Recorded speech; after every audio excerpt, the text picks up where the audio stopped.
fort que moi.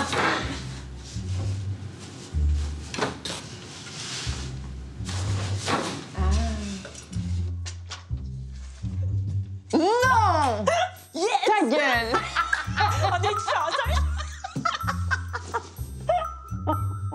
On peut-tu se mettre nu-pieds? On peut se faire bronzer? Moi, j'ai le goût de m'enlever mes bottes. C'est ça. C'est tellement bien. Tantôt, j'ai vidé mes poches, j'avais trop de sang dedans. On s'en même pas capable. Quand est-ce qu'on fait un film? Ouais. C'est ça la bonne question. Bientôt, j'espère. J'espère. Peut-être que ce que le monde sait pas, Ouais. c'est à quel point tu travailles en amont, tu sais. C'est l'affaire que je préfère dans mon travail, c'est vraiment la préparation. C'est vraiment là que ça se passe, tu sais. C'est là qu'on rêve le film, c'est là qu'on installe les personnages, tout ça. Fait que quand il y a de la longue préparation, c'est là que je suis à l'aise. Si on m'appelle puis on me dit, bien, finalement, il n'y a pas de préparation, pour sorte de raisons, je peux pas vraiment le faire. On dirait que j'ai pas l'espace. C'est comme si je suis un peu lente à ouvrir puis à bien intégrer l'histoire. Tu sais, comme Inch'Allah, c'était... Il faut que je la prenne, ton histoire, puis il faut que j'arrive à la traduire. Puis ça prend un certain temps. Tu sais, toi, tu as écrit ça pendant 4 ans. La majorité des réalisateurs, des scénaristes écrivent pendant des années, tu sais.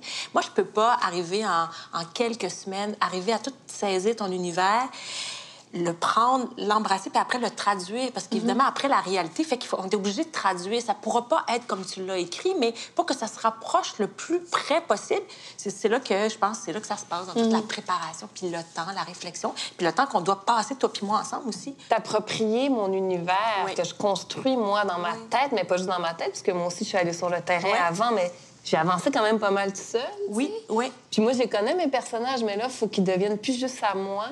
Oui. Il faut que toi, tu les inventes puis que tu les rencontres. Puis il faut que je les traduise aussi. Il faut que je traduise ce que toi, tu as écrit. Il faut que je m'approprie tout ça pour pouvoir, je pense, pour arriver à quelque part, à amener aussi visuellement le scénario un peu plus loin, tu sais. Il faut que visuellement, ça soit fort, après, ça soit porteur. Il faut les créer, ces images-là, pour le film, là, tu sais. Puis il y en a plein qui sont écrits dans le scénario, mais il y en a plein aussi qu'il faut supporter un peu en arrière-plan. Tu sais, souvent, ce qui est écrit dans le scénario, c'est l'avant-plan, mais c'est tout l'arrière-plan qu'il faut construire. Puis c'est là que je pense qu'une histoire devient forte puis solide, c'est quand on regarde le film, on se pose plus de questions, puis tout est cohérent. Puis la cohérence, ça prend du temps. Arriver à faire un univers très cohérent, ça prend du temps, je pense, c'est ça. Puis que, bon, la direction artistique fait pas juste supporter le récit, tu sais. J'ai l'impression qu'une scène peut s'écrouler si la direction artistique est mauvaise, tu sais. Moi, je pense que oui, si tu Je ne veux dire, crois il y a pas, tu décroches, là. Ah, c'est ça. Puis il fallait décider où est-ce qu'on tournait, tu sais. Est-ce qu'on y va en Palestine ou pas? Tu sais, je veux dire, c'était majeur, les expériences qu'on a faites quand on a voyagé ensemble pour traverser. Puis, tu sais, ça construisait le film, clair. tout ça, là. Même émotivement, tu sais, faire la file au checkpoint, attendre, se demander si on va traverser, tout ça, ça participe à la création. Après, je pouvais le construire, le checkpoint, parce que je l'avais vécu. J'étais là, j'ai eu peur, j'étais pas bien, j'avais chaud, il y avait des mitraillettes, il y avait trop d'armées, il y avait trop de... Après, il me semble que tout ça fait que, visuellement, je peux le reconstruire avec presque pas grand-chose aussi, quelque part, parce qu'émotivement, tu le portes, puis tu vas à l'essentiel de ce que tu choisis, comment tu le traduis. Parce que quand je fais un décor, c'est pas nécessairement la vérité que je suis en train de faire, c'est pas du documentaire, mais c'est une impression, tu sais. Puis des fois, il faut le magnifier, il faut l'exagérer un peu pour qu'on le comprenne, qu'on sache qu'on est au checkpoint, là, tu sais. Je me rappelle, moi, de ton alcôve, là, ta petite pièce où est-ce que tu t'accroches. OK, on débarque là dans le bureau de production, il n'y a rien sur les murs. Puis tranquillement, au fur et à mesure, le film apparaît dans ton bureau, tu sais. Ouais. Une photo, pas juste des lieux, c'est ça qu'il faut comprendre, je pense, de la direction artistique. C'est pas juste des lieux, tu sais, c'est des couleurs, c'est une impression, c'est une émotion, c'est des visages, c'est des cadres. Ouais, ouais. c'est des positions. Moi, j'espère tout le temps que comme mon bureau, quand je fais un film comme Inch'Allah, j'espère que quand on rentre dans mon bureau, on a l'impression de rentrer dans le ventre du film. Tu sais. C'est pas le film qui est sur les murs, mais c'est une impression du film, une émotion du film. Tu sais. C'est stimulant parce qu'il y a tellement de choses qui se passent en pré-production, en début de tournage, puis même pendant. Revenir, comme tu dis, dans le ventre du film, juste dans ton petit bureau, c'est comme connecter avec le cœur battant. Qu'est-ce qu'il y avait avant? Puis aussi, c'est à chaque fois où est-ce qu'on est un peu perdu, où est-ce qu'on le sait plus, parce que ça arrive, si on revient là, on se dit, OK, ça, c'était ça le départ, c'était ça notre proposition, puis elle est Moi, ça me fait tout le temps du bien d'y revenir quand, à un moment donné, on le sait plus, on se dit, mais comment on va faire, comment on va y arriver? Puis là, tu reviens dans le bureau, tu reviens là, tout autour, tout est là. Je dis, OK, c'est là qu'on s'en va. Puis moi, ça me faisait toujours du bien, là, qu'on se ramassait les deux dans le bureau, on fermait la porte. OK, c'est ici, là, c'est ici. Le bruit arrête un peu, puis nous, on s'en va là, puis il faut jamais perdre de ça. C'est le rêve, tu sais, en fait, c'est le rêve de ce qu'on veut faire, ce qu'on souhaite faire. C'est pas facile d'y arriver, là, tu sais. Mais toi, comme réaliser des documentaires, puis réaliser de la fiction, qu'est-ce que tu dis de ça, toi? Tu vois-tu... Moi, je pense que même écrire Ouais. des romans, réaliser des documentaires, puis ben, c'est des métiers vraiment drastiquement différents. Là, Ouais. on s'entend là-dessus. Ouais, ouais. Mais je pense qu'il y a l'espèce de fibre qui relie tout ça. Je pense que c'est le...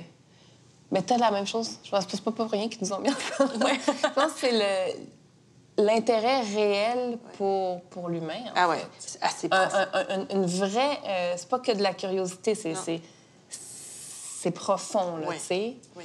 C'est de l'intérêt, puis c'est de l'amour, je pense. Ouais. Même pour les monstres, là. C'est-à-dire même Ah, pour ce qui oui. est a priori épeurant, où je rencontre un sujet, puis ce sujet-là me touche, ou me fascine, ou me bouleverse, ou me dérange, mettons. Donc, ça a pu être Hochelaga, mettons, ou la Palestine, par exemple, avec tous ces paradoxes. Puis je vais d'abord avoir l'intuition d'aller tourner en documentaire. Donc, vraiment, de choisir un sujet toute seule, ou petite équipe, mais de le raconter de cette façon-là, puis de l'explorer quand même longtemps avec une caméra documentaire. Puis après, si j'ai pas fini, souvent, c'est ça qui se passe, je vais avoir envie d'écrire ce qui reste. Donc, mettons, si je prends Hochelaga puis la Palestine, c'est ça qui s'est passé vraiment. Ouais. C'est-à-dire que il y a le documentaire qui existait. J'ai fait un documentaire sur Hochelaga, un documentaire après sur la Palestine. Puis après, le deuxième souffle, c'est de l'écriture. Donc, il y a un roman qui est arrivé qui s'appelle « Je voudrais qu'on m'efface », relié à tout le processus de mon tournage documentaire. Puis j'avais pas fini, fait que là, j'ai fait le ring. C'est comme si c'est des deuxièmes puis des troisièmes souffles. La fiction arrive toujours en dernier. Scénarises-tu tes documentaires? Oui. Ouais. Beaucoup. Oui. Parce qu'on critique beaucoup ça, la scénarisation documentaire, mais moi, je persiste à croire que c'est nécessaire. Ça transforme, ça change tout. Ouais. C'est drôle parce que le dernier, celui que je suis en train de faire, j'ai moins écrit pour toutes sortes de raisons. J'ai écrit, mais un peu moins que les autres, et j'en ai souffert. OK. Et je suis revenue à l'écriture OK. 5 ans plus tard. Je me suis mis à beaucoup plus écrire, puis c'est hallucinant, la différence. Fait que pour quelqu'un, mettons, qui le sait pas puis qui a le goût de faire un documentaire... puis Il faut là- écrire. Alors, mais c'est ça, mais donc, c'est quoi un scénario documentaire?